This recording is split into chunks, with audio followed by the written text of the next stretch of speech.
Ya, muy bien. Entonces seguimos en el capítulo 2 y el problema de la contaminación de los recursos aire, suelo y agua, ¿no? Entonces ya hablamos de la contaminación del aire, hablamos también de la contaminación del agua y de la contaminación del suelo. Vamos a referirnos ahora a uno de los problemas más grandes de contaminación de suelo, agua y aire, que se engloban o están dentro de un mismo tema, y es el problema de la acumulación de los desechos sólidos, el origen, los tipos y los impactos producidos. Entonces no vamos a hacer como siempre la lluvia de ideas debido a que ya lo hemos hecho, ¿no? Ustedes saben que los desechos sólidos son los que nosotros a diario sacamos de nuestros hogares, ¿no? Producto de nuestras actividades. Entonces más o menos por ahí va el origen. Los tipos dependerán de la naturaleza química de los productos, de su origen, y los impactos producidos son ya bastante conocidos por todos nosotros. Entonces, esto es más o menos lo que vamos a ver. Para poder abordar la problemática de los desechos sólidos, es necesario conocer algunos términos que están en la legislación o en el texto unificado de legislación secundaria del Ecuador, por sus siglas TULSMA. Entonces, algunos conceptos de lo que nos dicen que es un desecho y otros más, vamos a verlo y está tomado del TULSMA, ¿no? Entonces, en el TULSMA, texto unificado de legislación secundaria del medio ambiente, hay un glosario de términos. Entonces, ahí vamos a ver algunos términos que se van a utilizar y ustedes seguramente también los utilizaron. Lo primero, que es un residuo sólido no peligroso. Aunque está especificado con los términos correctos, ya más o menos podemos ver, ¿no? Es un residuo que está en estado sólido y que no tiene mayor afectación a la salud. Es decir, no consta dentro del CRETIF, que vamos a ver que es más adelante. Entonces, en el glosario del TULSMA nos dice claramente que un residuo sólido no peligroso es cualquier objeto, material, sustancia o elemento sólido que no presenta características de peligrosidad en base al código CRETIF. Este código CRETIF, por sus siglas, significa que el compuesto que es no peligroso entonces no será corrosivo, ni reactivo, ni explosivo, ni tóxico, ni inflamable, ni tampoco biológico infeccioso. Entonces, por sus siglas, este es el código CRETIF. Entonces, un residuo sólido no peligroso no presenta ninguna de estas características. Son residuos resultantes del consumo o uso de un bien, tanto en las actividades domésticas, industriales, comerciales, institucionales o de servicios, que no tiene ya ningún valor para quien lo ha generado, pero que es susceptible de ser aprovechado y darle un valor por medio de una transformación, ¿no? Podemos tener un valor si lo sabemos encontrar, un valor económico agregado. Entonces, este es un residuo sólido no peligroso. El código CRETIF, por sus siglas, entonces es corrosivo, reactivo, explosivo, tóxico, inflamable y biológico infeccioso. Y así se representa, ¿no?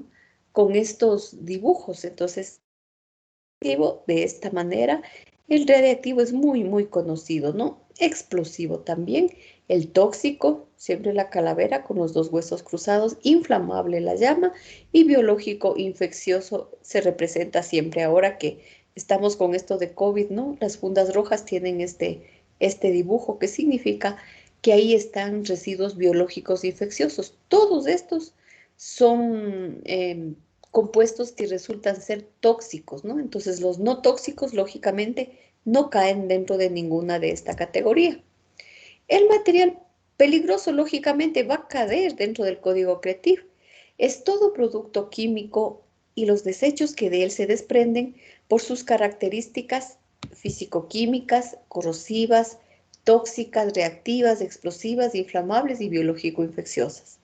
Representan un riesgo que afectan a la salud de las personas, a los recursos naturales y al ambiente, o de destrucción de los bienes y servicios ambientales u otros, lo cual obliga a controlar su uso y limitar la exposición al mismo de acuerdo a las disposiciones legales. Entonces, todo material peligroso cae dentro de uno de los códigos del Creativo y lógicamente hacen mucho daño a la salud de los seres vivos y también de la atmósfera. Generación de residuos o de desechos sólidos. Aquí es necesario hacer una diferenciación. ¿Alguien sabe la diferencia entre un residuo y un desecho? De pronto, no es lo mismo, ¿no? Creo Bueno, que es que el sí. residuo se puede seguir utilizando y un desecho es algo inservible ya. Muy bien. ¿Su nombre cuál es? Fernando Conalato. Muy bien, Fernando. Esa es la diferencia. Entonces, un residuo puede todavía tener utilidad. Un desecho ya no. Entonces, a los vertederos o a los rellenos sanitarios solamente pueden ir los desechos, no los residuos, porque los residuos, por medio de alguna transformación, de algún proceso de reciclaje, por reuso, etcétera, se puede volver a tener una vida útil. Inclusive nos puede dar lugar a ganar dinero, ¿no? Entonces, esa es la diferencia entre residuo y desecho. La cantidad de residuos y o desechos originados por una determinada fuente en un intervalo de tiempo determinado. Esa es la generación. Es la primera etapa del ciclo de vida de los residuos, es decir, donde recién los generamos y está estrechamente relacionada con el grado de conciencia de los ciudadanos y las características socioeconómicas de la población.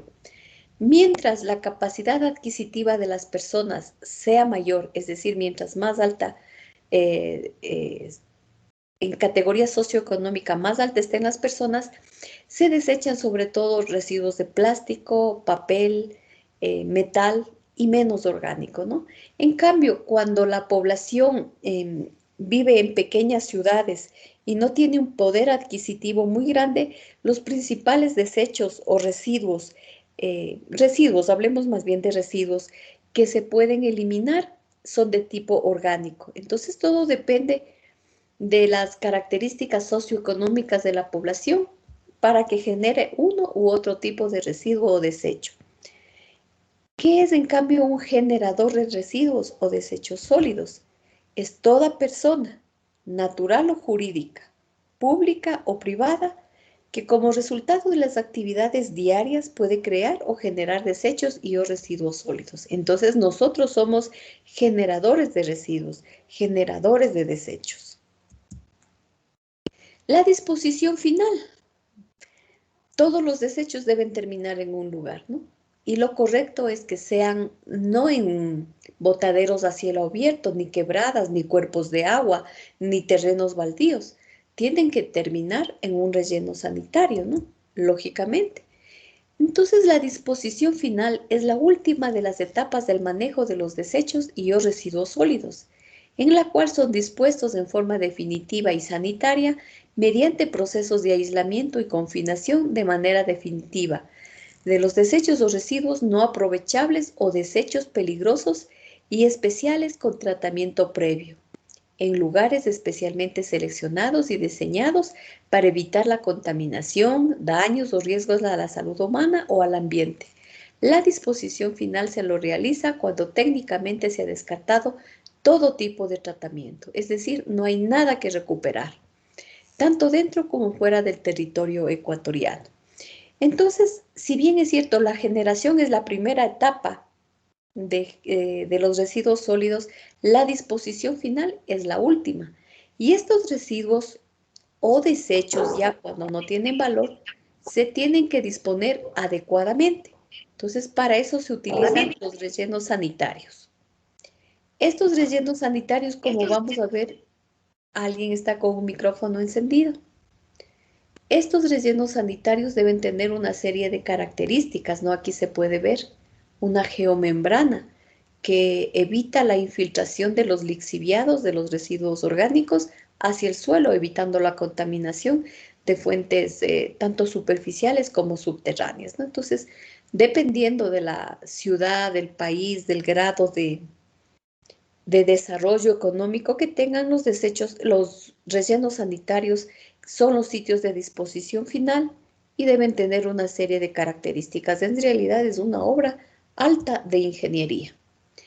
Recuperación de residuos no peligrosos. Para poder recuperar estos residuos no peligrosos, tiene que haber una disposición o una recolección selectiva para que no haya ningún problema, ¿no? Entonces, se pueden reaprovechar estos materiales que han sido recogidos selectivamente. Estos pueden estar en estado sólido, semisólido o líquido. Y generalmente estos residuos se generan cuando se ha cumplido ya una actividad. Pero si los disponemos adecuadamente, podemos recuperar su valor a través de la recuperación, reutilización, transformación, reciclado o regeneración. Entonces, aquí es importante esta recolección selectiva, porque si no hacemos una buena recolección selectiva, se pueden contaminar los unos con los otros y perdemos ambos o todos los productos que estén en mezcla. Imaginémonos nada más en el papel, ¿no? Si el papel está mezclado, por ejemplo, con residuos orgánicos, obviamente el papel ya no sirve, ¿no? Se llenará de líquidos, se manchará, se ensuciará, etcétera. Pero si lo tenemos solamente aparte en una funda plástica protegido, eso tranquilamente puede ser reciclado. Lo mismo pasa con la materia orgánica. Si tenemos materia orgánica sin contaminantes o sin impropios, como se suele decir, es decir, sin plástico, sin madera, sin hierros, sin latas o botellas, etcétera, se puede realizar tranquilamente la elaboración de abonos. Pero si está mezclado con plástico, con vidrio, con latas, ya se dificulta un poco, ¿no? Entonces, el éxito del tratamiento de residuos está en la recuperación, en la recolección selectiva de todos estos. La recolección de desechos sólidos es una acción de acopiar o recoger los desechos o residuos al equipo destinado para transportarlo a las instalaciones de almacenamiento y su posterior eliminación en los sitios de disposición final. Lógicamente, la recolección de los desechos, lo ideal es que se haga en diferentes recipientes, ¿no? Aquí tenemos el verde para vidrio, el amarillo para metal, el rojo para plástico, el papel y este para los residuos peligrosos. Aquí, por ejemplo, los peligrosos son muy difíciles de reciclar. Sin embargo, se los puede hacer siempre y cuando se lo haga correctamente, ¿no? Y ahí todos los demás se pudieran reciclar. Aquí está el logo del reciclaje, ¿no? Un botadero de desechos o de residuos sólidos es un espacio, prácticamente un terreno, en el que no hay ninguna instalación. Las condiciones en las que la basura llega y las condiciones de vida de quienes minan o recogen los diferentes productos son bastante precarias, ¿no? Lógicamente, un botadero de desechos o de residuos sólidos por el Ministerio de Ambiente está prohibido en el país y prácticamente ya no hay. En el sitio donde se depositan los desechos, aquí a cielo abierto, ¿no? Son estos botaderos que no tienen ninguna instalaciones apropiadas. No hay ningún parámetro técnico, no se ha realizado ninguna obra ingenieril ni nada por el estilo. Entonces, estos producen grandes contaminaciones. Aquí donde la basura está mezclada, todo se levantan pequeñas covachitas para los minadores, es decir, las personas, aquí está alguien sentado, ¿no? Que recoge selectivamente una vez que se bota a estos lugares. Es la forma de vida de mucha gente pobre aquí en nuestro país. Un relleno sanitario es todo lo contrario, ¿no? Es una técnica de ingeniería para el adecuado confinamiento de los desechos y o residuos sólidos. Estos residuos o estos desechos se suelen disponer en celdas debidamente acondicionadas y una vez que se disponen estas celdas se suele compactar para que ocupe el menor volumen posible. En la superficie debe haber geomembrana, que debe ser una membrana plástica bastante gruesa para evitar que los lixiviados contaminen el suelo y las aguas subterráneas. Se debe cubrir, una vez que ya se depositan los desechos y se compactan, se debe cubrir con capas de tierra o grava para evitar que la emanación de los gases de efecto invernadero se vayan hasta la atmósfera y también para evitar la presencia de los vectores que pueden ser moscos, perros, ratas, etcétera, ¿no? Que es un problema ya de salud y seguridad pública. En estas zonas, aunque el olor sigue siendo un poquito desagradable, pero prácticamente no hay la presencia de vectores cuando está bastante bien realizado todas estas operaciones, ¿no? En Riobamba tenemos una celda emergente que nos sirve para disponer los residuos de la ciudad. Ahora sí podemos decir con propiedad residuos, porque todo lo que se va y no se ha logrado separar o los minadores no lo han hecho, se entierra, ¿no? Entonces llegan los carros de basura, se pesan para saber cuánto es la generación y de ahí se saca generación per cápita y otros datos que son muy interesantes para el municipio, entre ellos la densidad aparente, la densidad real, etcétera. Y se depositan, se dirige hacia una celda emergente que ya está casi por llenarse. Es de más o menos una profundidad de algunos metros y se va depositando ordenadamente por lotes, ¿no? Luego, con la ayuda de la maquinaria, se va tapando con tierra. Lógicamente, en la parte de abajo existe la geomembrana y una serie de canaletas que nos ayudan a transportar los lixiviados hacia unas lagunas pequeñitas de lixiviados que tenemos. Aquí tenemos problema. En el manejo de lixiviados hay serios problemas en el municipio de Riobamba porque las instalaciones no fueron hechas técnicamente. Entonces, más o menos así se construye un vertedero, ¿no? Tenemos la geomembrana que cubre la parte de abajo y también los costados. Es una membrana plástica bien resistente que evita que los lixiviados penetren y contaminen los suelos y las aguas profundas. Junto a los rellenos sanitarios, por aquí tiene que haber unas especies de espinas de pescado, tuberías subterráneas, etcétera. Se dirigen los líquidos o los lixiviados, que son líquidos negros, malolientes, producto de la descomposición descontrolada de los residuos sólidos orgánicos, para su tratamiento, ¿no? Entonces aquí existen unos pozos para el tratamiento de los lixiviados y puede ser más o menos compleja, etcétera, ¿no? Siempre suelen estar un poquito alejados de la ciudad. En Riobamba se encuentra en el sector de Cerro Negro, paralelo al camino de Baños, más o menos, a unos 10 kilómetros posiblemente, ¿no? Ahí tenemos el relleno sanitario de Porlón. Los residuos que son tóxicos nunca van a estas celdas emergentes. Esto es para residuos no peligrosos. Hay celdas especiales que deben ser cubiertas, deben tener hormigón, losas, etcétera, y ahí se ponen los residuos que vienen en fundas rojas, que son los infectocontagiosos o los biológicos, ¿no? Previo tratamiento, es decir, no es que se los coge y se los bota o se los confina a una celda, deben ser tratados. Por ejemplo, en el dispensario médico de nuestra institución se generan residuos peligrosos ahora que están en los procesos de vacunación igual. Entonces, todos estos tienen que ser previamente pasados por el autoclave para que se mueran todos los microorganismos que pudieran estar. Y luego de eso puede ser, en base a sus características, dispuesto ya, una vez que se ha desinfectado, como un residuo normal o en la mayoría de los casos va a celdas especiales, a celdas de residuos biológico-infecciosos. Entonces, aquí más o menos está cómo son los rellenos sanitarios. Cuando ya estas fosas se han cubierto totalmente, vemos que es bastante profundo, ¿no? El carro inclusive que es alto está a un nivel inferior de las paredes. Cuando esto ya se ha llenado por completo, se procede al cierre técnico y terminan convirtiéndose en parques, ¿no? Es decir, arriba, en la parte de arriba, se siembran árboles, flores, etcétera, eh, y se da el cierre técnico de los mismos. La reutilización es volverle a dar un uso igual o diferente al original, ¿no? Será un uso igual, por ejemplo, en el caso de las botellas de agua. Simplemente rellenamos o cogemos nuevamente agua y será un uso similar, pero puede ser diferente.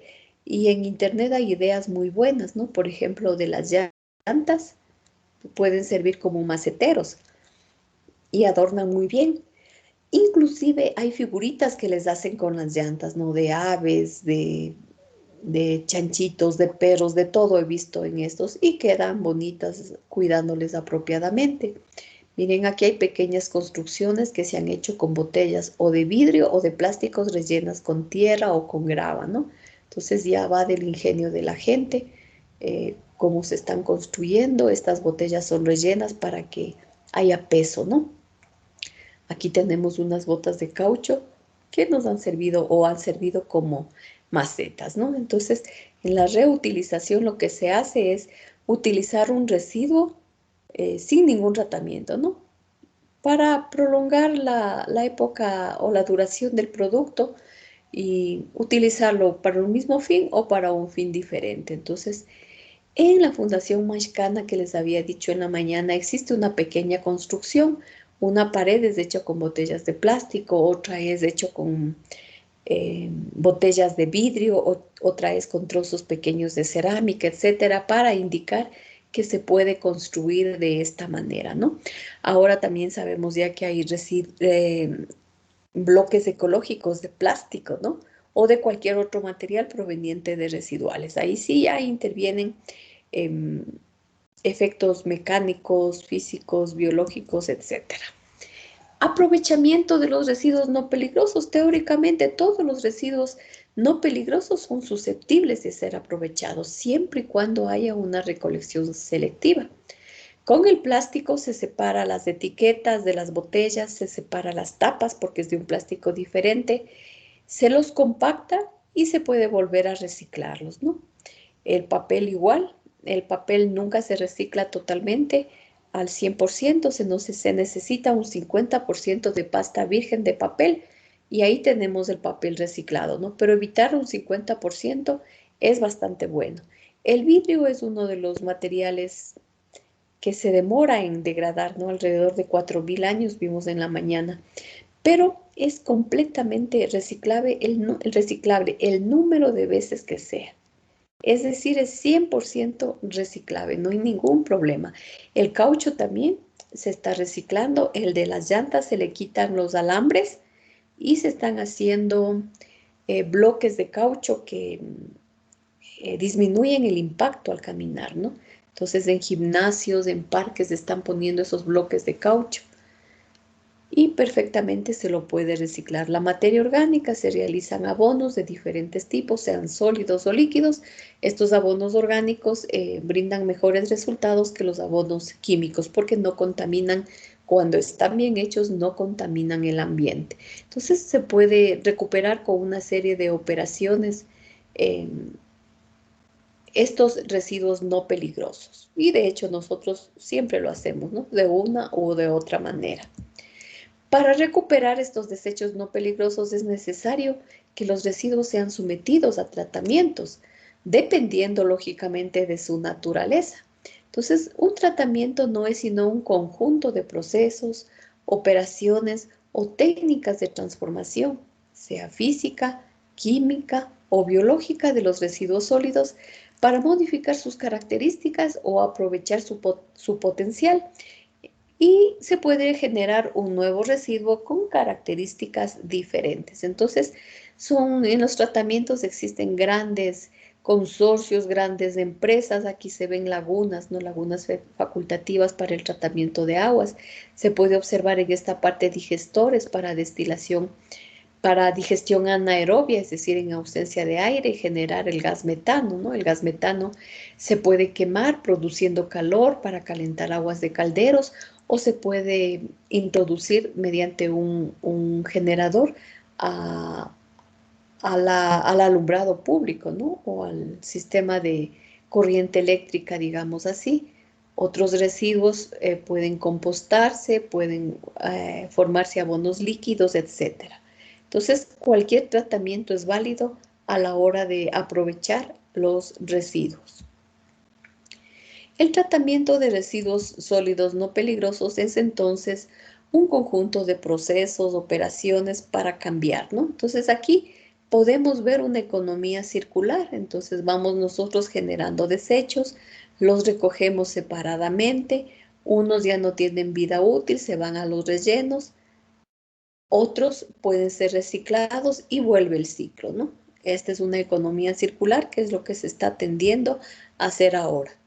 Dentro del glosario del TULSMA también aparece el concepto de la cuna a la tumba. Esto nos da las ideas, ¿no? Las palabras nos dan una idea de inicio y fin, de la cuna a la tumba. Este término de la cuna a la tumba se aplica sobre todo para residuos peligrosos, que no pueden ser, por sus características de contaminación, no pueden ser reciclados, ¿no? En la mayoría de los casos. Entonces aquí se emplea el término de la cuna a la tumba. La responsabilidad de los sujetos de control abarca de manera integral, compartida y diferenciada todas las fases de gestión integral de las sustancias químicas peligrosas y la gestión adecuada de los residuos, desechos peligrosos y o especiales desde su generación hasta su disposición final. En cambio, los términos de la cuna a la cuna da la idea de ser un proceso cíclico, ¿no? Entonces, así como lo realiza la naturaleza, las hojas de los árboles se caen, los microorganismos y los pequeños artrópodos descomponen en la tierra por acción del agua, los rayos solares, etc. Se descomponen un abono que genera nutrientes a la tierra, las plantas vuelven a absorber los nutrientes y el ciclo se va repitiendo. Entonces, eso es la idea de tener la frase de la cuna a la cuna. Implica aprender a imitar los procesos que se realizan en la naturaleza para no desperdiciar ningún nutriente. Entonces todo vuelve a la tierra y se repite en un ciclo constante. El concepto de desecho aquí ni siquiera existe. Entonces a esto se le conoce como principio de ecoefectividad. No hay desechos, se descarta. Pasan a ser unos residuos, insumos de procesos. Y por eso el término de la cuna a la cuna. ¿Cómo se clasifican los residuos sólidos? Se clasifican de muchísimas maneras. Por ejemplo, una manera de clasificarlo así, muy en macro, dependiendo de la naturaleza química, será en residuos sólidos orgánicos y residuos sólidos inorgánicos. Esa es la clasificación más grande. Sin embargo, la norma de calidad ambiental para el manejo de la disposición final de los desechos sólidos no peligrosos, que consta en el anexo, en el libro 6 del TULSMA, anexo 6, que habla sobre los residuos, nos dice que hay una serie de normas generales para el manejo de los desechos sólidos no peligrosos, es decir, los que no tienen o no están dentro del código CRETIV. Los desechos sólidos, según esta norma, de acuerdo a su origen, se pueden clasificar en desecho sólido domiciliario, que son los que nosotros cada día generamos, ¿no? Los desechos que se generan en nuestros hogares. Desecho sólido comercial son los desechos que se generan o que son propios de la actividad comercial, de los almacenes, de los negocios, etc. C. Desecho sólido de demolición son todos los residuos inorgánicos producto de las demoliciones de las construcciones, ¿no? Entonces, esos son los desechos sólidos de demolición. En el vertedero de Porlón hay un sitio donde hay una quebrada donde se depositan estos desechos de demolición. Desecho sólido de barrido de calles. Claramente su palabra indica cuál es el tipo de desechos, ¿no? Será un poco generalmente más inorgánico, tierras, piedras, hojas, botellas, etcétera, producto del barrido y de la limpieza de las calles, de las plazas, etcétera. Desecho sólido de la limpieza de parques y jardines. Estos desechos sólidos son en un 95 o más por ciento son orgánicos, porque provienen de los desechos de la poda, ¿no? Tanto de los árboles, de las plantas y del quicuyo o del césped de los jardines. F. Desecho sólido hospitalario. Estos desechos ya pasan a ser peligrosos, ¿no? Ya tienen la característica de ser biológico e infecciosos, es decir, dentro de las características del código CRETIV. Estos desechos sólidos hospitalarios no se pueden desechar sin previo tratamiento a la basura normal o a la basura común. Estos desechos sólidos hospitalarios tienen que juntarse en unas fundas de color rojo con el logo como de esas 3 medialunas que vimos ahí, ¿no? Que vimos antes. Y este es un desecho que se tiene que botar al vertedero, pero previo tratamiento. Generalmente se los desinfecta eh, con autoclaves en algunos de los casos, ¿no? O con hipoclorito de sodio, etcétera.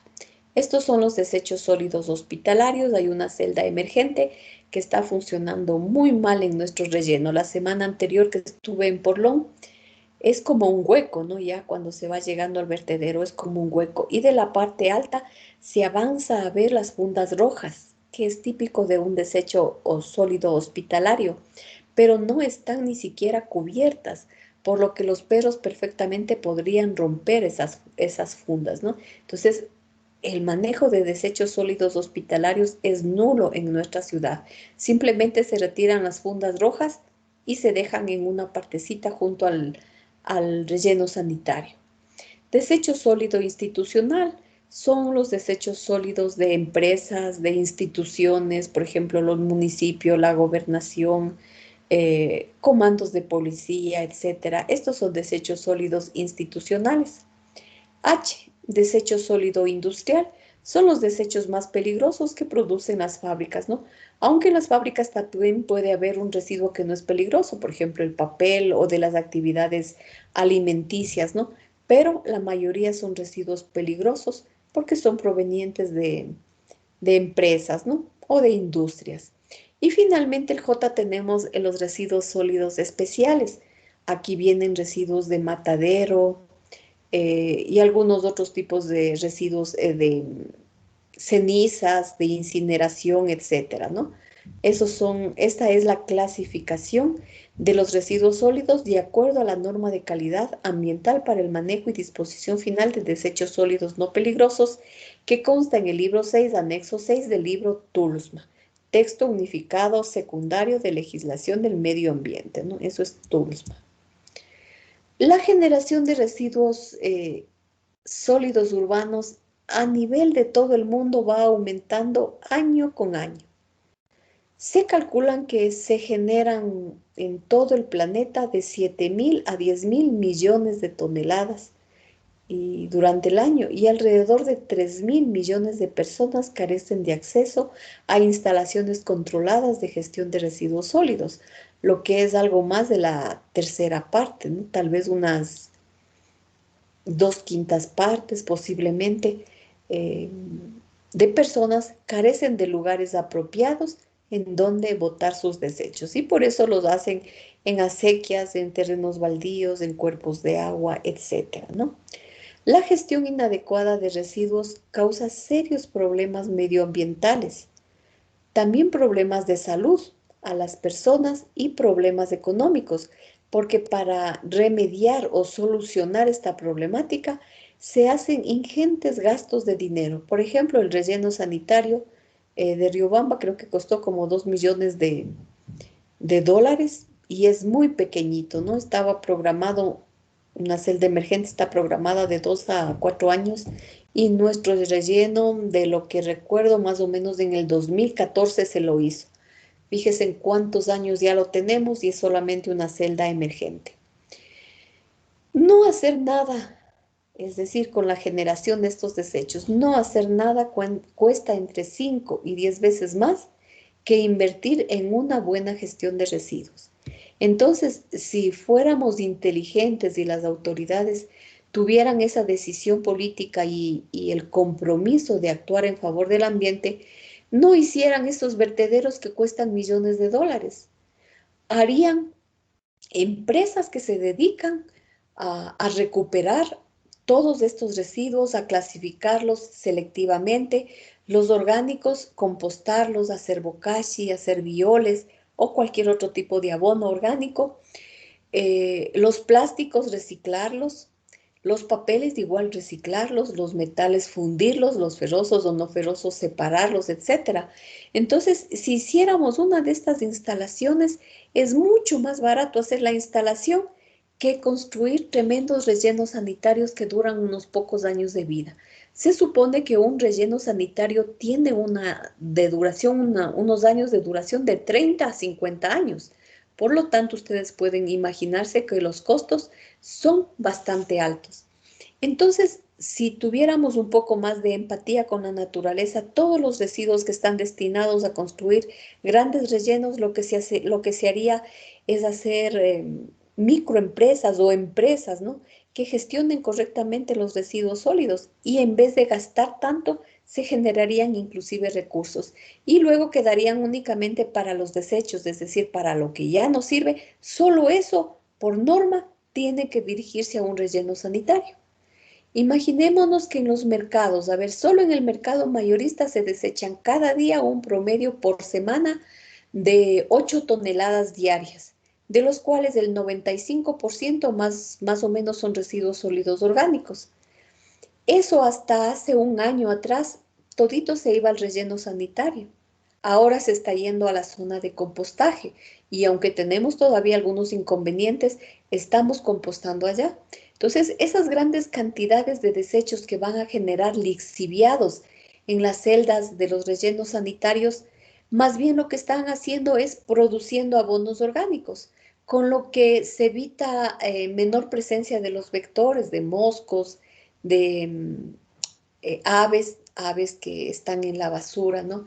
De perros, de ratas, de ratones, etcétera. Se evita la presencia de esos animales cuando se compostan adecuadamente. Además de eso, el relleno sanitario puede duplicar su tiempo de vida útil. Si hacemos cuenta que en la ciudad de Riobamba alrededor del 60-65% es materia orgánica y que solo lleguemos a recuperar o reciclar el 50%, significaría que casi se duplica el tiempo de vida útil de un relleno.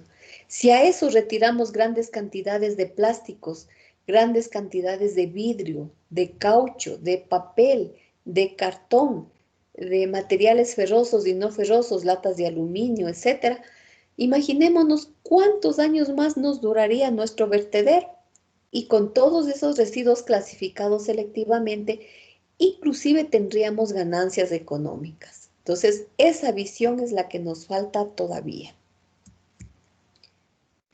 En el año 2010, en el Ecuador se creó el Programa Nacional de Gestión Integral de Desechos Sólidos. La meta de este programa en el 2010 fue que el 70% de la población ecuatoriana disponga sus desechos en un relleno sanitario. Lamentablemente, esto hasta la fecha no se ha cumplido. Dieron de plazo hasta el 2018 que se cierren todos los botaderos a cielo abierto, pero como cuestan tanto las celdas emergentes y los rellenos sanitarios, provocaron el plazo. Muchos municipios, inclusive el de Riobamba, ha sido multado por el Ministerio del Ambiente y por eso se emprendió esa obra rápidamente, ¿no? Con grandes cantidades de dinero. El 77% de los hogares elimina la basura a través de los carros recolectores y el restante 23% la elimina de diversas formas, en terrenos baldíos, en quebradas, queman a cielo abierto, otros lo entierran o lo depositan en ríos, acequias, canales, quebradas, etcétera, ¿no? Entonces, casi la cuarta parte de la población eh, elimina de manera correcta los residuos sólidos en general. Y en este programa del PNGIDS se estimaba que para el año 2017 el país generaría 5,4 millones de toneladas métricas anuales y una generación per cápita de 0,74 kilogramos habitante por cada persona, ¿no? En los países industrializados en Estados Unidos sobrepasa el 2%. En países africanos es menos del 0,30%. Entonces, en el Ecuador, como es un país en vías de desarrollo, el porcentaje es más o menos intermedio, 0,74 kilogramos habitante día. Es decir, cada uno de nosotros en promedio genera 0,74 kilogramos en un día de residuos. Entonces, este programa nacional de gestión integral de desechos sólidos, por sus siglas PNGIDS, tuvo estas metas y lamentablemente no se cumplieron. La legislación ambiental vigente es muy clara y se encuentra en lo que se refiere a residuos sólidos en el libro 6, anexo 6, en la norma de calidad para el manejo y disposición final de los residuos sólidos no peligrosos. Con el fin de seguir avanzando en esta norma, lo que se han hecho es una serie de acuerdos que se van adosando al texto unificado de legislación ambiental del medio ambiente. Entonces, uno de ellos es el Acuerdo Ministerial 031, en el que se incluyen los procesos de cierre técnico y saneamiento de botadero de los desechos sólidos y con técnicas viables, ¿no? Entonces, como ya para el 2018 estaba prohibido que haya botaderos a cielo abierto, mediante este acuerdo ministerial, que es el 031, se incluyen los procesos de cierre técnico y saneamiento de los botaderos. Es decir, los botaderos no se abandonan, sino deben ser cerrados técnicamente para causar menos daño al ambiente. También en acuerdos ministeriales del 026, el 161, el 142, este acuerdo sobre desechos especiales, es el acuerdo 190, también se habla sobre el tratamiento que deben recibir en cambio los desechos peligrosos. Generalmente estos desechos peligrosos sufren un primer tratamiento en los lugares en donde se genera. Es decir, por ejemplo, ustedes habrán visto si se dirigen a un hospital, hay unas botellas, las que generalmente son de agua, ¿no? De un plastiquito un poquito más duro, de un plástico un poquito más duro. Ahí se suelen poner las jeringas para que las agujas no rompan las fundas, no sería imposible ponerlas. Entonces, ahí junto con las jeringas se suele poner alcohol, se suele poner cloro, hipoclorito, formol, etcétera, para que se mueran todos los microorganismos, ¿no? Así se disponen los residuos cortopunzantes. Los otros se colocan en una funda roja y son llevados aparte, es decir, hay un carro que en la institución iba un día a la semana, iba el miércoles a recoger todos los residuos que se generaban en el centro médico, en nuestra facultad también, porque estamos generando en los laboratorios clínicos, en las prácticas de laboratorio, estamos generando residuos biológicos, ¿no? También en la Facultad de Recursos Naturales y en la Facultad de Salud Pública, con la carrera de medicina iba este carro, que es un carro pequeño, recogiendo estos desechos peligrosos y especiales, ¿no? Y se evitan mezclarlo con los desechos normales o los desechos comunes. Está dada la problemática. Ustedes más que nadie conocen los serios problemas que causa el mal manejo o la mala gestión de los residuos sólidos. En las ciudades, hay ciudades que son sumamente sucias, ¿no? Guayaquil era una de esas ciudades. Muchas veces en Riobamba ha mejorado bastante, ¿no? Sin embargo, de vez en cuando se ve que en las calles la basura se amontona, ¿no? Sobre todo en los sectores periféricos. Como les digo, Riobamba ha mejorado mucho, pero unos cuantos años atrás, después de los desfiles, recordarán la cantidad de residuos que se generaban era asombrosa. Entonces, esto afea a las ciudades, causa una contaminación paisajística, causa problemas de salud, problemas ambientales por la emanación de gases, la descomposición de la basura, causa una serie de problemas, la cantidad de perros, ¿no? que rompen las bolsas para poder alimentarse, ratas en las noches, ¿no? Y toda una serie de problemas. Entonces, ¿qué podemos hacer? Es indudable que la normativa en el país está dada. La última ordenanza de gestión de residuos sólidos urbanos de la ciudad de Riobamba es apenas del año 2019. Es decir, es una de las ordenanzas más nuevas que existen en el país. Sin embargo, hay una organización, se me va el nombre. Me han estado invitando a participaciones en unas conferencias. Se me fue el nombre. Bueno, es una organización, es una ONG de gente joven que trabaja en una normativa de ordenanza para las ciudades de Ibarra y Riobamba con el apoyo de los dos municipios. Entonces están haciendo serios esfuerzos por mejorar aún más una normativa que es relativamente nueva. Como siempre estoy involucrada en trabajos con el municipio, me pidieron que colabore.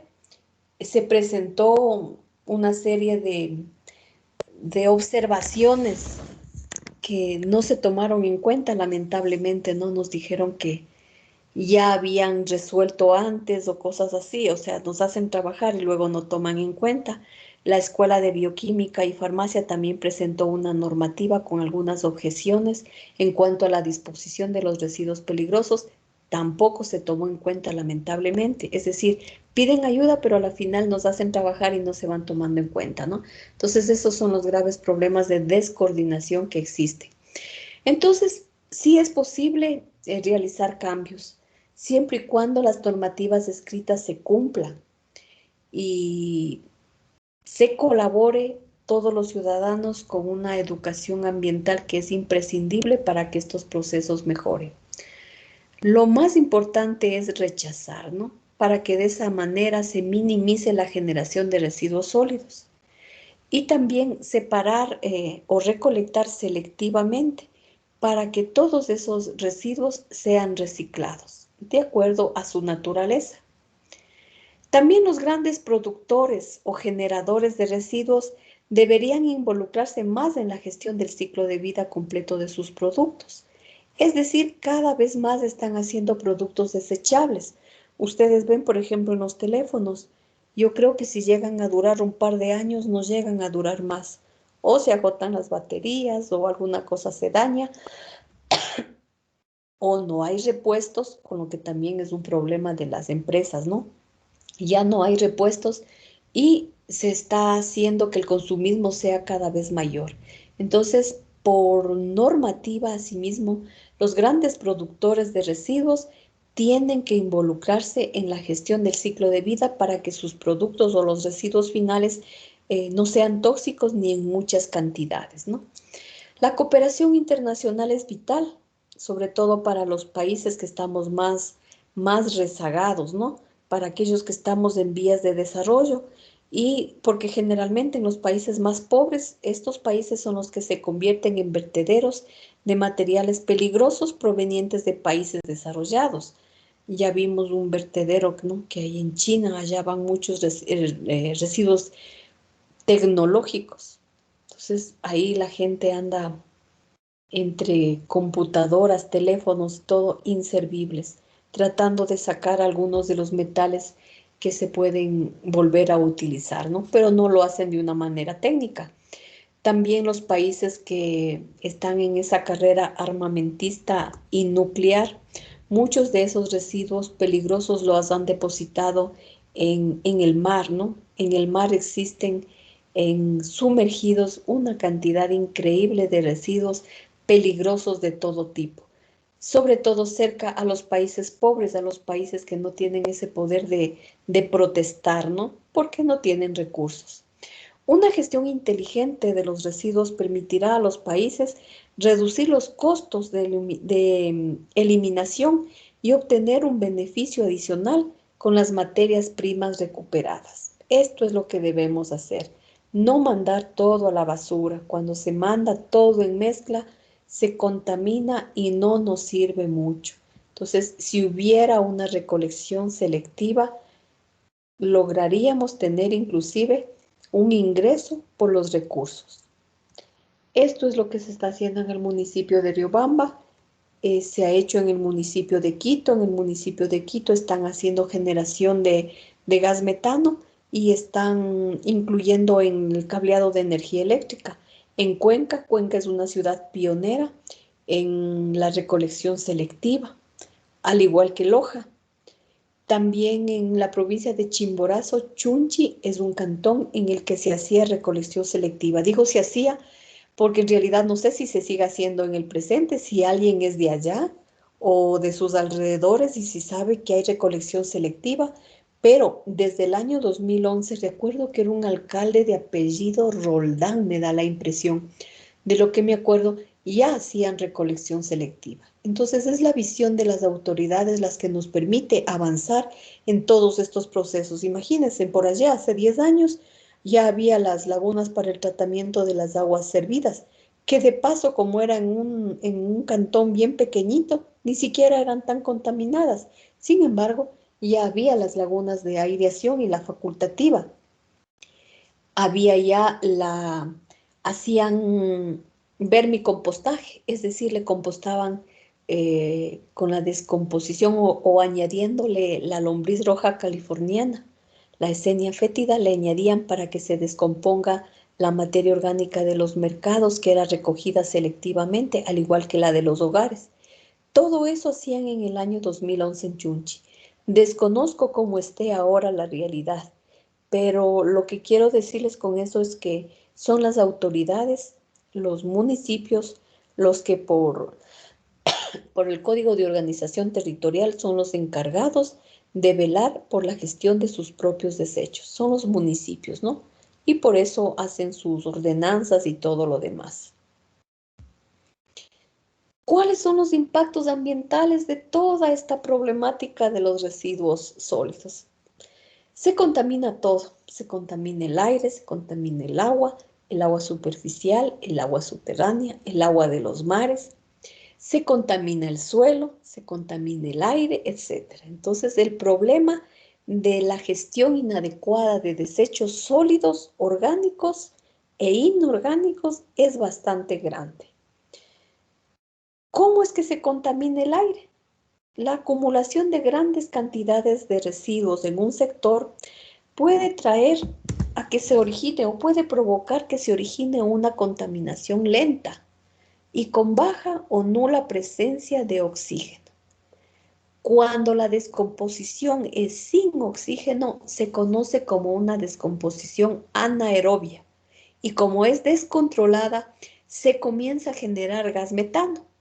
El gas metano contamina la atmósfera, 23 a 25% más contaminante que el dióxido de carbono. Y también se pueden ocurrir pequeñas explosiones e incendio, porque es un combustible. Es por eso que en los botaderos a cielo abierto o donde hay basura acumulada, suelen haber llamas e incendios, ¿no? Esto se debe a que descontroladamente se ha formado gas metano, un gas combustible que con la presencia de vidrios que hacen el efecto de lupa con los rayos del sol pueden provocar incendios y la contaminación a la atmósfera aumenta también.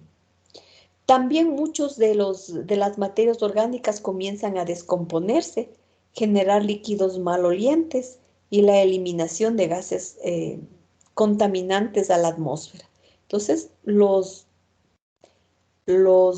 residuos sólidos urbanos dispuestos incorrectamente en los suelos causan serios problemas de contaminación a la atmósfera. Aquí podemos ver, ¿no?, en esta parte de la foto, cómo hay la emanación de gases hacia la atmósfera por la descomposición lenta y descontrolada de los residuos acumulados.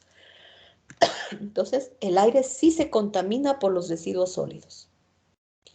El agua es otro de los recursos que se contamina. La basura generalmente se descarga en arroyos y canales. Cuando no hay una disposición adecuada y llueve, la basura es arrastrada hacia los sifones. Estos se suelen tapar y provocan inundaciones en las ciudades. Por eso de vez en cuando ustedes habrán visto que donde hay sifones, empleados municipales están limpiando. Eso lo hacen generalmente cuando se aproxima la época de lluvia, porque si los sifones están tapados, el agua provoca inundaciones y pueden entrar a los hogares, ¿no? Eso se debe a la falta de cultura de nosotros mismos, ¿no? No nos importa desechar o que la basura esté en las calles y se van taponando los desagües. Entonces, en los periodos de lluvia pueden ocurrir inundaciones con estos sifones tapados y en los campos puede ocasionar la pérdida de cultivos por las inundaciones, ¿no? Y pueden perderse inclusive vidas humanas. De esta manera se contamina el agua. En los rellenos sanitarios, los lixiviados, que son los líquidos negros malolientes, no solo contaminan el agua, no solo contaminan el suelo, crean una serie de vectores que puede causar graves enfermedades al hombre y a la salud del planeta. Entonces, por todos los lados hay contaminación. Imaginémonos, aquí vemos una foto de un cuerpo de agua cercano a una ciudad, totalmente contaminado. Las aguas son malolientes, no son transparentes, son negras, turbias, llenas de basura, de residuos de todo tipo, entonces la contaminación paisajística es visible. Y el cuerpo de agua está totalmente enfermo, ¿no? Se nota claramente que ahí no hay vida. Los suelos también se degradan y ya hemos visto los serios problemas que causa la degradación de los suelos. Los suelos es prácticamente donde nosotros realizamos todas nuestras actividades. Los suelos son los lugares en donde estamos sembrando para alimentarnos. Entonces, si hay suelos contaminados, ¿de qué nos estamos alimentando? Todo es un ciclo que se revierte en el malestar de las personas y los daños de contaminación al ambiente. Los suelos degradados alteran las propiedades físicas, químicas, biológicas. Se reduce la fertilidad. El suelo no puede eh, atrapar el aire. Si no hay aire, si no hay un suelo suelto o que permita atrapar el aire, un suelo esponjoso, las raíces no pueden recibir oxígeno. No puede haber retención de agua. No hay porosidad y los suelos simplemente pierden su fertilidad al máximo. Por lo tanto, lo que se cultiva en un suelo con poca fertilidad no da una buena cosecha, ¿no? Entonces, más se pierde el tiempo, los productos no son de calidad, si es que en un caso se llegan a dar productos. Y tampoco está garantizada la inocuidad del producto debido a que el suelo ya está contaminado. La acumulación de los residuos de manera inapropiada en sectores no autorizados también puede aumentar el riesgo de incendios por las pequeñas llamas de gas metano que se producen, ¿no? Entonces aquí miren, está un campo, ¿no? Y la acumulación de residuos. Esto sí lo podemos ver a la vera de los caminos, ¿no? De vez en cuando se puede ver este panorama que no es nada bueno. Los ecosistemas se alteran. La capacidad de carga y de regeneración de los ecosistemas se ve sobrepasada por la acumulación de los residuos que no ha sido controlada. Se ven afectados los hábitats y las especies que los componen. Los residuos por arrastre de las corrientes marinas se dispersan y muchos de ellos se acumulan en el fondo del mar, lo que afecta la vida y las cadenas tróficas. Entonces es un sinnúmero de problemas que ocurren. Aquí están aves carroñeras, ¿no? Que generalmente viven cerca de los vertederos. A veces hay personas en los alrededores y ellas ya les han perdido miedo. A veces cuando los minadores se alejan, llegan las aves, ¿no? Entonces miren qué espectáculo tan feo que es la basura en el suelo. Suelo totalmente contaminado. Cuando hay lluvias en este tipo de suelo, todos estos contaminantes químicos que pueden estar aquí en mezcla se van al suelo, con lo que queda cada vez más infértil. Finalmente, todos estos efectos perjudican a la salud pública. Por eso es un problema de salud pública.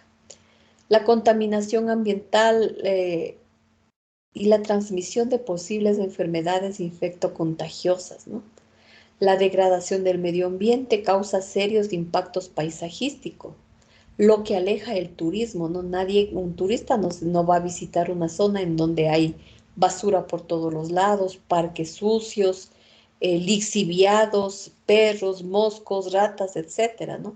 Entonces, eso hace que el turismo vaya disminuyendo, que haya una pérdida de calidad ambiental que repercute en la salud de la población, que las propiedades se devalúen, ¿no? Nadie quiere tener una casa en un lugar, en un sector donde la basura esté aquí, desbordándose, ¿no? Nadie. Entonces las propiedades bajan su plusvalía. Entonces, cuando un barrio es limpio, es agradable, con bonitos parques llenos de árboles, todo el mundo quiere vivir ahí y las propiedades se revalorizan, ¿no? Entonces, veamos cómo influye el problema de los residuos sólidos en el aire, en la contaminación del aire, del suelo, del agua, en la salud del ambiente, en la salud de las personas, en efectos paisajísticos, en la pérdida de turismo, en la devaluación de las propiedades, etcétera. Entonces la problemática es bastante grave. Ahora sí, Preguntas, por favor, de cualquier tipo. Y si quieren participar, que tienen, alguien de pronto vive en una ciudad, como estamos ahora, cada quien alejados, ¿no? Vive en una ciudad, ¿cómo es la realidad en sus ciudades? ¿Hay tratamiento de residuos sólidos urbanos? ¿Qué tratamientos conocen?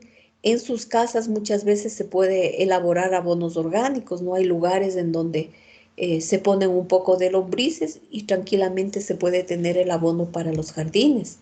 Estas prácticas de huertos urbanos que se hacían en las escuelas, en los colegios o en los barrios periféricos de las ciudades también estaban apoyadas por el municipio, ¿no? Se han visto un poco mermadas, un poco disminuidas por la situación de pandemia, pero se espera que se vuelva a reactivar la situación. ¿Alguna experiencia de los lugares donde ustedes viven, donde ustedes habitan? ¿Cómo es la realidad? En la costa sabemos que hay más problemas, ¿no? Y el clima, las temperaturas altas, las lluvias abundantes agudizan más estos problemas. En la sierra un poquito menos porque el clima frío ayuda a que se descompongan más lentamente, ¿no? Estos diferentes materias. Ahora sí les escucho. Si alguien quiere intervenir. Bueno, Inge, buenas noches. De mi parte, yo vivo en el oriente, en la provincia de Sucumbíos, y últimamente se está tomando un poquito más en cuenta el tema de la separación de la basura de orgánico en inorgánico. El municipio ha tomado en cuenta últimamente esto, pero yo creo que además de las políticas que se puedan establecer, lo que realmente marcaría la diferencia sería el accionar de las personas, el accionar de nosotros mismos. La conciencia, muy bien. En el Lago Agrio, a ver, ¿en qué año era? 2019. Suele haber cada 2 años unos congresos de residuos sólidos. Entonces, en el año 2019 se dio en Paraguay y ahí presentaron una exposición del Lago Agrio. No sé si usted será de por ahí, pero en Lago Agrio los mismos recicladores de base se organizaron y van retirando, sé que todavía hay eso, ¿no? Y van retirando las botellas, la materia, lo inorgánico prácticamente de los hogares, ¿no? Entonces es una recogida puerta a puerta. Les han facilitado unos carritos con ruedas, unos cochecitos, digamos así, y van recogiendo ciertos días a la semana por los hogares. Son una asociación de minadores que el municipio les ha ayudado mucho y también ONGs para que puedan hacer este trabajo y sus condiciones de vida mejoraron bastante. Esa experiencia la presentaron en Paraguay en el año 2019, que fue el último congreso presencial que se dio sobre la materia, ¿no? Tocaba o toca en el 2021, siempre se hace en mayo, pero esta vez iba a ser en Santa Marta, pero esta vez no hubo. Le van a suspender y van a ser virtual, ¿no? Por la situación. Nos tocaba en Colombia. Entonces, esa experiencia se del Lago Agrio, Lago Agrio. Entonces, siempre se presentan trabajos de todo tipo, ¿no? ¿Alguien más en la zona donde viva? ¿Qué experiencia tienen? ¿Han elaborado Yo, alguna profe, vez abonos? ¿Han reciclado algo? yo, profe. Bueno, Sí. sí, por donde yo vivo, mecánicas con la intención de disminuir lo que vendría a ser eh, los, los- y también para eliminar lo que son los pesticidas. Entonces, lo que se recurrió es tratar de hacer pesticidas en base a productos naturales. Por ejemplo, aquí lo que mucho se da son lo que viene a ser una plaga de pulgón. Entonces, generalmente las personas acuden a las tiendas y empiezan a comprar lo que son los pesticidas. Y entonces lo que se le recomendó a las personas es realizar este pesticidas a base natural, en la que se mezcla ají, ajo. Me parece que también se le pone un poquito de deja. Esto se lo deja licuar y se lo deja reposar durante una semana. Y entonces esta concentración hace que el pulgón comience a desaparecer poco a poco. También se dieron charlas sobre qué tipo, en el caso de que el pulgón o cualquier tipo de plaga ya sea, o sea demasiado y que no se pueda contrarrestar con algún producto orgánico y no acudir a un pesticida directamente que sea muy fuerte, les dieron charlas de a qué tipo de pesticidas se debe acudir. Por ejemplo, generalmente cada empaque de estos productos tienen colores y cada color significa el grado de compuestos químicos que tiene. Por ejemplo, las fundas que son de color verde son aquellas que tienen un menor grado de compuestos químicos. Entonces se les recomienda que utilicen estos tipos de productos. Ujú, muy interesante esa experiencia, ¿no? Entonces, eso se llama control biológico de plagas. Sí se utilizan em, ajo, cebolla, se puede poner jabón o le pueden poner también detergente como una sustancia que rompe las membranas de algunas plagas, ¿no? Del pulgón. El pulgón sí hay en todo lado, ¿no? Ya se ve en las plantas, es un color verde idéntico al tallo de las flores o de las plantas. Y solo cuando uno se acerca muy, muy bien puede detectar el pulgón. Entonces, ellos se mimetizan lógicamente como un mecanismo de defensa para protegerse, ¿no? Entonces, ahí por ejemplo, las arañas, siempre y cuando no estén en un número excesivo, pueden controlar al pulgón. También la mariquita, que son pequeñitas, ¿no? El alimento preferido, el alimento más suculento para ellos son los pulgones. Entonces las mariquitas son controladores de estas plagas. Inclusive hay experiencias, ya, termino esto nada más, hay experiencias en invernaderos en donde a propósito se van soltando una serie de insectos que pueden o se alimentan de determinadas plagas. Esto se llama control biológico de plagas. Muy bien, ¿alguien más? Profe, de eso del pulgón que estaba diciendo, en un reportaje yo vi que las hormigas les protegían de los insectos como las arañas y las mariquitas, porque eran como el ganado para las hormigas. No le entendí bien. O sea, Es qué que hacen las hormigas? las hormigas se alimentan de la leche de los pulgones, entonces ellas se encargan de protegerles de los insectos, de las arañas y de Ujú. las mariquitas. Sí, siempre y Entonces, cuando el número no sea excesivo, porque se convierten también en una plaga las hormigas y las arañas. O sea, cuando hay un equilibrio, no hay ningún problema. Unos son depredadores, otros son consumidores y hay un equilibrio.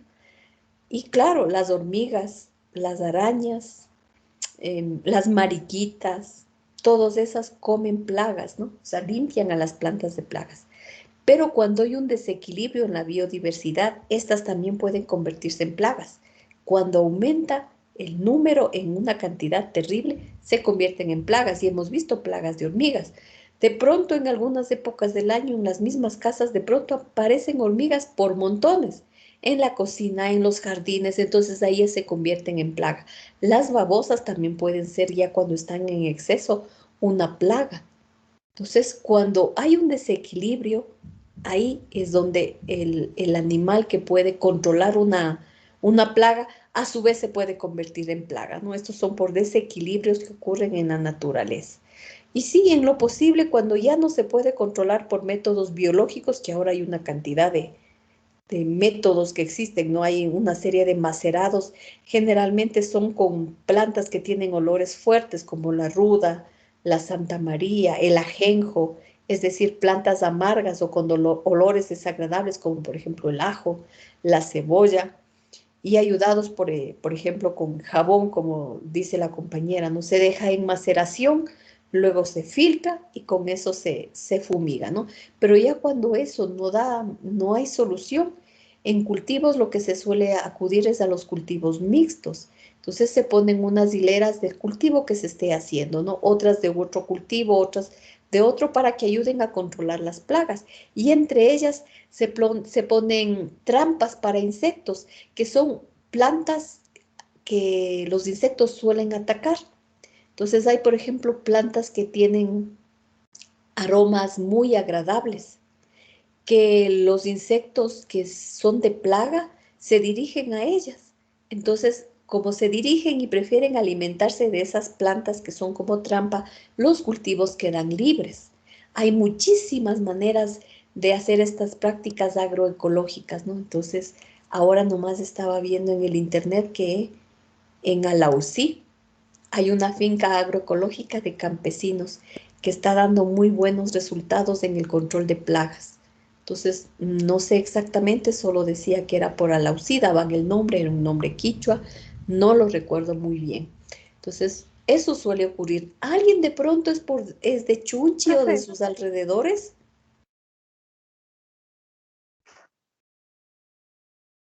¿No? ¿Alguien quería hablar? yo le quería preguntar, profe, Sí.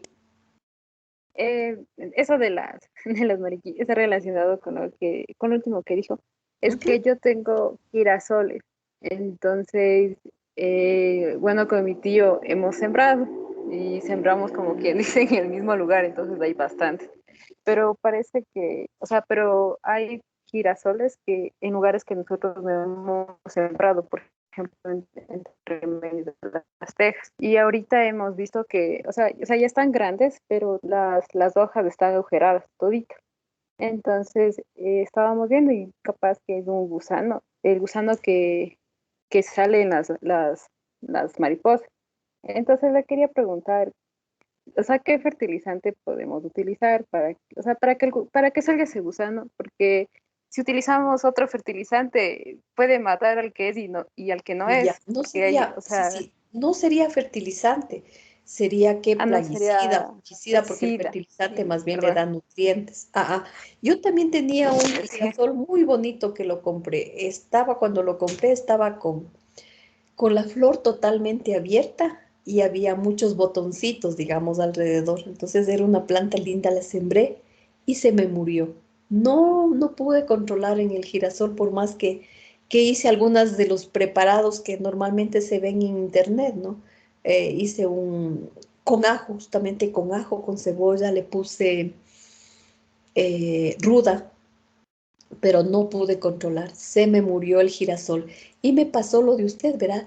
Pero para mí que eran hormigas, hormigas cortadoras de hoja, porque se comían las hojitas.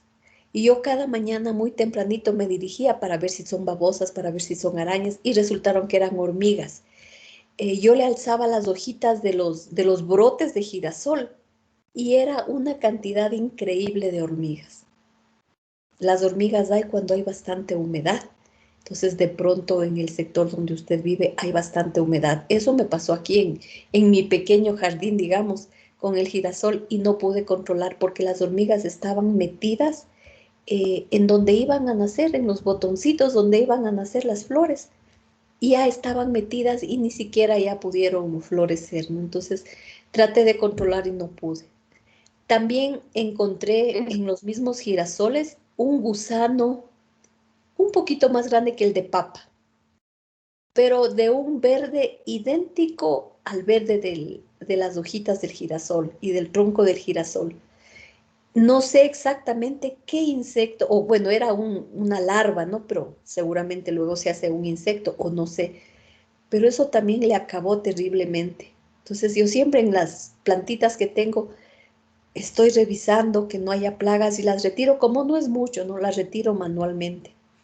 Pero sí he preparado yo esos productos y me han dado resultado, pero en el girasol no pude, porque en el girasol había tal cantidad de hormigas que, como le digo, se me metían, yo alzaba haciendo un poquito de fuerza a las hojas porque todavía no se abrían naturalmente. Y yo alzaba y las hormigas se me llenaban en la mano. O sea, yo me di cuenta que era un exceso de hormigas. Y también hay varias soluciones para las hormigas de lo que he oído, ¿no?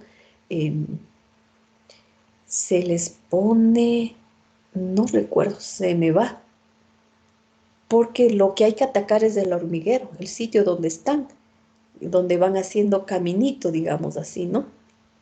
Entonces también es un problema. Yo la verdad no, mi girasol, uno que tenía, se me murió por más que le limpiaba y todo lo demás. O sea, me duró el tiempo en que le traje y la flor comenzó a secarse. Creo que me salió una segunda flor y luego se me murió. No pude controlar, no sé qué sería la verdad. ¿Usted tiene muchos Es girasoles? que, sí, bueno, le cuento el contexto. Es que mi hermano trajo semillas de girasoles. Hay de dos tipos. La semilla que sale los girasoles así bastantísimos, que son los, o sea, flores. Y la otra es la semilla negra, que es la que sacan para hacer las pipas. Entonces mi hermano trajo los dos porque estaba sembrando para girasoles al enamorado.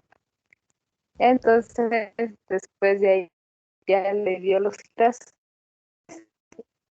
quedó algunos. Entonces, de ahí, bueno, él también cogió el todo el cultivo. Yo vi que se acercaban bastantísimas abejas y también había mariquitas. Entonces, desde ahí, como que después, cuando ya se secaron, ya no venían más abejas. Entonces, mi- le dije a mi tío que me ayude a sembrar. Después de ahí, entonces, bueno, yo no aprendí a tener un poco más de paciencia porque tenía que sacar de uno en uno y a veces se me caía. Entonces, desde ahí, algunos nacieron en lugares que no debían nacer porque yo no sembré.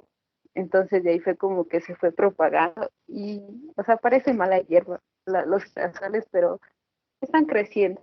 Entonces, en esta época apareció como una plaga, un mosco, o sea, tiene como que la espalda, como que parece espinas. He visto ese tipo de plagas. Mis abuelitos que tienen su terreno aquí en la casa tampoco han visto. Y por ejemplo, esta plaga de su cola sale como un hilo que va rodeando por todas las frutas y les corta y se caen. Entonces es como que es media rara esta plaga y entonces para detenerle, porque sí estaba dañándoles a las flores y a los frutos, pusieron un pesticida. Entonces desde ahí ya no volvieron a venir más abejas y creo que también les mataron a una gran población de las mariquitas. Entonces me enojé porque ya no vino nadie más. Entonces de ahí sembramos más girasoles y como que ya se acercaron más. Pero ahora hay el problema que le cuento, que toditas las hojas están agujeradas y antes no estaba así. Y dije que tal vez si le ponemos agua con jabón en las hojas, o sea, funcione. O sea, tal vez no tenga agujeros en las hojitas, pero no sé si es que si pongo eso les mato a las mariquitas. Vea alguna receta en internet, en YouTube generalmente hay, y trate de hacerlo como dicen, ¿no? Por ejemplo, si le dicen cada 8 días, trate de hacerlo, porque cuando la concentración de jabón es elevada, también causa daño a las hojas, porque no pueden respirar correctamente. Entonces, vean, hay una cantidad de plagas que se han ido transformando, han ido mutando y cada vez son más resistentes. Ese también es un serio problema y justo es por los pesticidas de tercera generación. Antes eran de primera generación y estamos en pesticidas de tercera generación, es decir, cada vez son más fuertes. Y el problema de esos es que atacan a las plagas, pero también a los insectos que nos ayudan, como el caso de las mariquitas y de las abejas, ¿no? Y de lo que nos dicen, si desaparecen las abejas, desaparece la humanidad entera, ¿no? Entonces hay muchísimos, muchísimos problemas de este tipo. Yo lo que haría es tratar de salvar, ¿no? Pero si hay agujeros, debe ser hormigas, porque ya le digo, a mí me pasó con un solo girasol que tenía y no logré con uno. Yo sí dije, como es uno solo, me dirigía a las mañanas, le limpiaba, pero era imposible la cantidad de hormigas. Fíjese, son unas hormigas pequeñísimas, no son las normales, no son unas bien pequeñitas y estaban como en nidos adentro de las flores, o sea, antes del capullo que nazca ya estaban metidas y era una cantidad increíble. Entonces, sí es un problema. También es bueno lavarles las hojas con una manguera de presión para que no se gaste mucha agua, ¿no? Lavarles un poco las hojas para que se limpien y puedan resistir mejor. ¿Alguna otra experiencia que tengan en los lugares donde ustedes viven con problemas de residuos y eso? ¿De buenas prácticas que puedan hacer también? Yo Bueno, creo, en mi caso, mi papá siempre me ha explicado desde pequeño que hay que separar los recursos, los orgánicos de los inorgánicos. Y a los orgánicos se les trata como un bokashi para hacer, para lo que es principalmente abono. Y con ese abono se usa para alimentar principalmente a las plantas. Y mismo cuando se hace la poda de plantas, de ese mismo residuo que queda de las plantas, igual se hace otro bokashi y así hacemos una economía circular. Qué bien, muy bien. Muy bien, en los hogares podemos perfectamente hacer eso. Fernando también parecía que algo nos quería decir. no, yo soy Luis Torres, Fernando fue el que ya habló. No. Ah, entonces Luis, porque estaban encendidos los micrófonos ya. Entonces, Luis, En mi caso, la experiencia de mi ciudad es que en los últimos años ya ha tenido una más o menos expansión, porque antes era una ciudad pequeña y por ende la ciudad ya ha tenido que concentrarse un poco en lo que es el problema de acumulación de desechos sólidos y a lo largo de los años ya ha venido inaugurando lo que es ¿cómo es?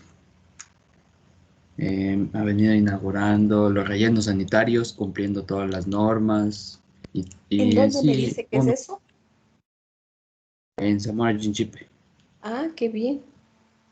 Y ya se ha venido poniendo un buen, ya se ha tomado ya como un objetivo importante el problema de los residuos y también en sí la ciudad ya se ha venido instruyendo en el tema de reciclaje y de cómo podemos eliminar de una manera correcta los residuos y desechos que salen de nuestros hogares y locales. Qué bien, qué bien. ¿Más experiencias en donde ustedes viven?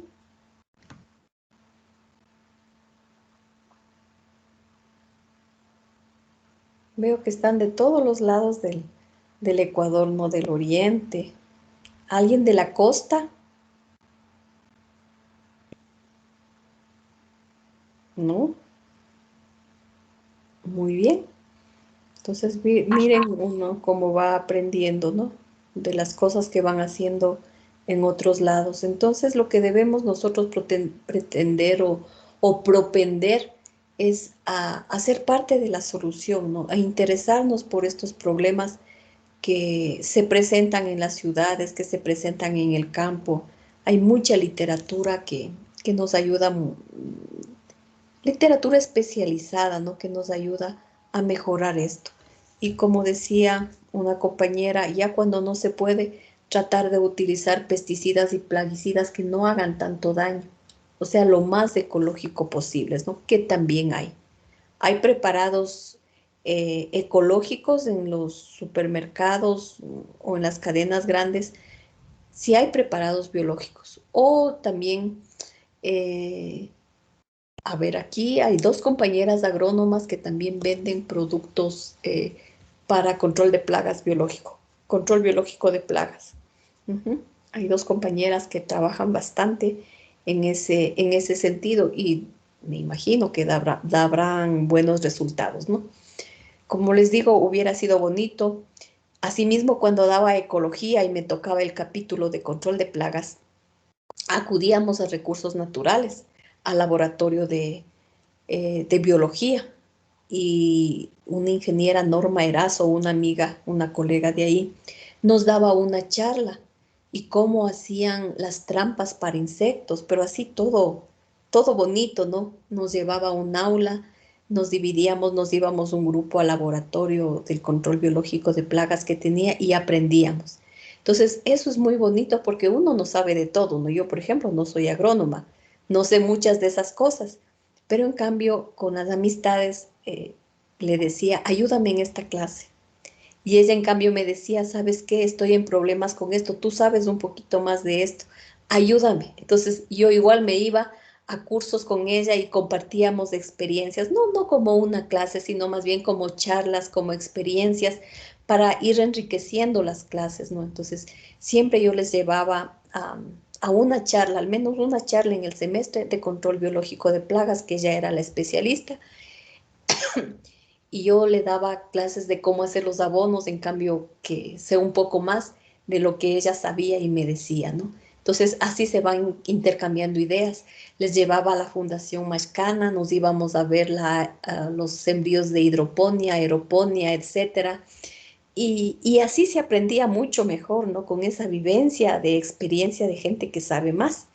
Lamentablemente con ustedes nada de eso puedo hacer, o sea, y es una pena, porque así es como se va aprendiendo, ¿no?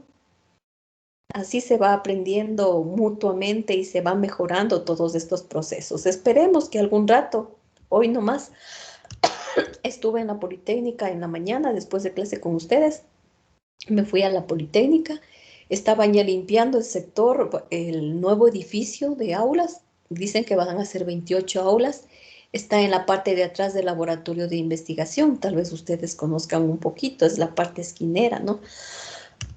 Y justo estaba averiguando qué tan ecológico es el edificio. Me dijeron que sí, habían hecho algunas especificaciones buscando ya una reducción de recursos energéticos, de recursos de disminución de consumo de agua, pero que en realidad no sabían cómo mismo iban a hacer. Entonces, el día lunes ponen la piedra en ese edificio y van a entregar en un año. Pregunté sobre las clases, cómo iban a hacer, si iban a seguir virtuales o presenciales, no me supieron manifestar, me dijeron que todavía hay limitaciones, que todavía no toman una decisión de cómo van a continuar las clases, porque los estudiantes no llegarían a vacunarse en su totalidad o el número requerido, ¿no? Aunque nosotros se supone que ya estaremos vacunados, todos estamos con la primera dosis. No sé si para bien o para mal nos tocó la AstraZeneca, que en ese tiempo yo no sabía mucho, ¿no? Pero ya después me puse a leer. Pero el malestar que deja esa vacuna de AstraZeneca, tremendo, chicos, tremendo. Al menos a mí, yo sí digo que me dio un mini COVID porque que me duró un día, ¿no? Pero en ese día, una fiebre elevada. Yo tuve clase a las 7 con ustedes.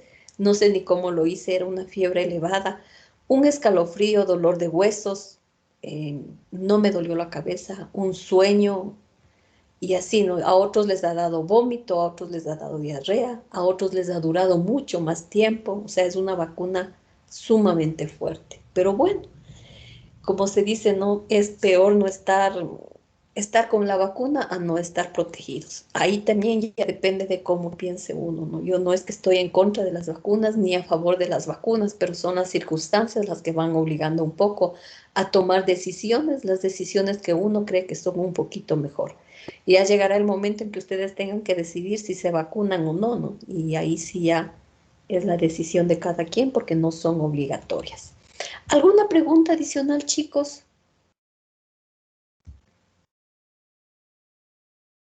Detengo la grabación.